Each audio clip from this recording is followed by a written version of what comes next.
শিবুলি স্থবিরের জন্ম।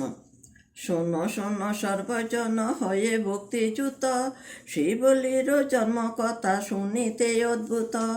ভারতে বৈশালী ছিল বিশাল নগর, ধনধান্যে পরিপূর্ণ ছিল নিরন্তর।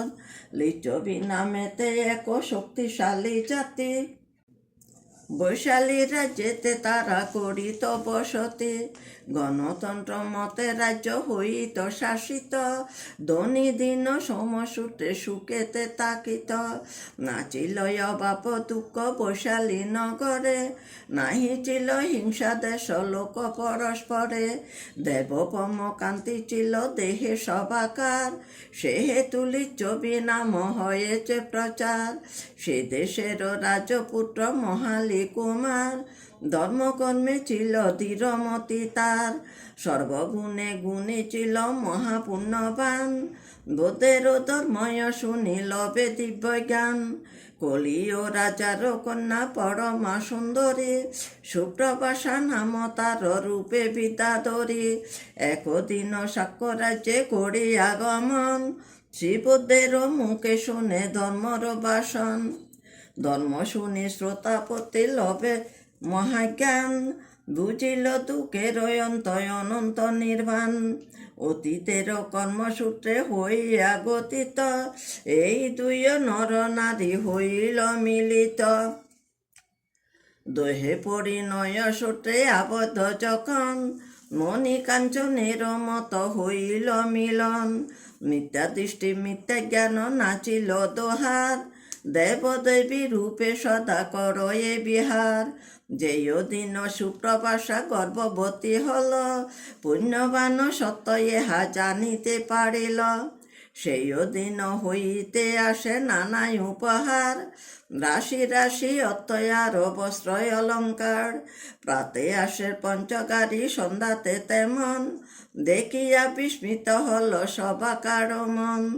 নদীস্মৃত বতয় আসে নিত্য বহুধন, অহকে পুণ্যের শক্তি বুঝ সুজন।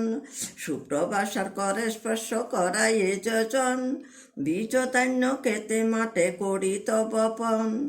এক বীজ হতে নাল জন্মে শত শত, চাষিরা কি তাত্ত হত লোভী আশাতীত। সুপ্রভাষার হস্ত স্পর্শ করাইয়ে যেজন, গোলাতে উঠাত শস্য করিয়া যতন। খরচ করিলে শস্য তবু পূর্ণ রয়,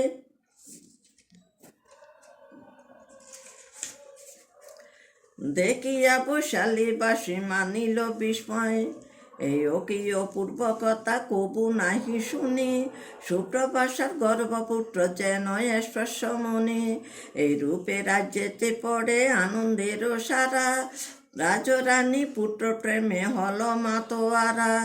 মনে মনে পুরবাসী করে আকিঞ্চন, কখনো ভূমিষ্ঠ হবে রাজার নন্দন।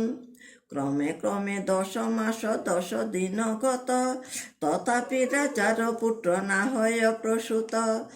ইহা দেখি সর্বজন গণিল প্রমাদ, না জানি কি বিপরীত ঘটে আকস্মাৎ। এই রূপে 7 বৎসর গত হয়ে গেল, প্রসব বেদনা রানী বুঝিতে পারিল।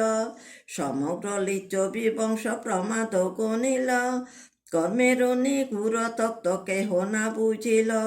সহস্র সহস্র ভিক্ষু সহ ভগবান, যবে যে তপন শ্রমে করে অবস্থান। প্রত্যহ দানীয় দ্রব্য সুপ্রভাষা রানী, সযতনে পাঠাইত যেতা মহামুনি। উত্তম রসালো যুক্ত খাদ্য পূজ্য চয়, নিত্য করিতেন দান প্রফুল্ল হৃদয়। এমনই উত্তম দ্রব্য করিত প্রদান, যাহা সৃষ্টি গৃহে নাই মহামূল্যবান। শ্রোতাপতি পলে স্থিতা মহাপুণ্যবতী, 7 বর্ষ গর্ভবার বহে কেন সতী। কর্মেরও বিচিত্র গতি কে বুঝিতে পারে, ইন্দ্রচন্দ্র ব্রহ্মায়াদি ঘোরে কর্ম পরে ফেরে।